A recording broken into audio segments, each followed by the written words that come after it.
Et si je vous disais que toutes les plantes qui se trouvent autour de moi ont au moins un petit morceau d'aile qui se mange? Comme un concombre, c'est de la guimauve. C'est très surprenant en fait comme visite. J'ai jamais goûté ça avant. C'est incroyable. Non mais c'est vrai. Aujourd'hui, on est au château de Valmer et je m'incruste dans une visite assez spéciale. Bonjour à tous, bienvenue au château de Valmer. Je m'appelle Maureen. On va partir un petit peu à la découverte du château de Valmer et surtout de ses jardins. Au lieu d'avoir le terme vraiment de visite guidée, nous on appelle ça plutôt une balade gustative.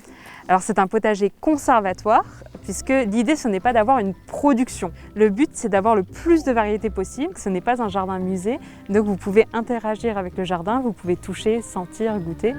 Alors ça c'est de la nigelle de Damas. Et la particularité, c'est que les graines, elles ont le goût des fraises Tagada de Haribo. Alors, si vous voulez tendre votre main, je vais vous mettre quelques graines. C'est assez étonnant. Hein. Oui. Vous avez de la chance, c'est la dernière de la saison. Alors, si vous étiez venu il y a 3 semaines, c'était rempli. Ici, Ça devait être trop beau. c'était trop beau. L'hémérocal, le lys d'un jour. Je goûte. T'es sucré. Qu'est-ce que c'est? Le thé des jardins ou mélisse de Moldavie. Moi, j'en goûte un. Oui, et tu vas voir, ça a vraiment le goût du thé. C'est super fort. C'est très concentré. On peut en faire des tisanes, on peut l'utiliser séché, on peut utiliser aussi bien les feuilles que les fleurs, on peut les utiliser fraîches. Vous aimez pas? Pas trop. Parmi les choses un petit peu étonnantes qu'on a dans le jardin, des concombres péteurs, dès qu'on appuie dessus qui commencent à exploser, une plante qui a le goût d'huître, enfin on a vraiment des choses qui sont assez étonnantes et qui émerveillent, oui, vraiment on peut dire ça. Une autre petite curiosité du jardin, c'est ce qu'on appelle des concombres à confire, ou alors on appelle ça aussi des cucamélons ou pastèques souris. C'est très croquant.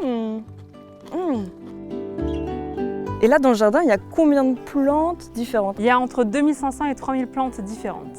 And when I was here the first time, I said, wow, it's gorgeous. It's merveilleux. It's great surprise and it's really gorgeous. I like it very much.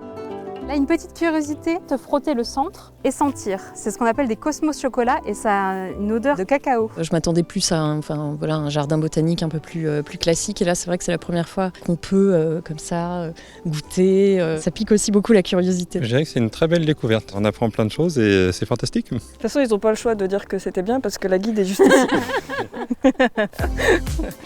Les plantes changent au fil des saisons. La visite guidée, entre guillemets, d'une semaine sur l'autre, elle peut être totalement différente. C'est un terrain de jeu vraiment presque infini et c'est ça qui est extraordinaire. Ouais, moi, je kiffe. Vous trouviez que la bourrache, ça avait un goût d'huître? Là, je vais vous donner vraiment de l'huître. Avec ce qu'on appelle la Mertensia maritima, c'est ce qu'on appelle aussi la plante à huître. Vincent, il faut que tu goûtes. Ah, on est sur l'île d'Oléron là.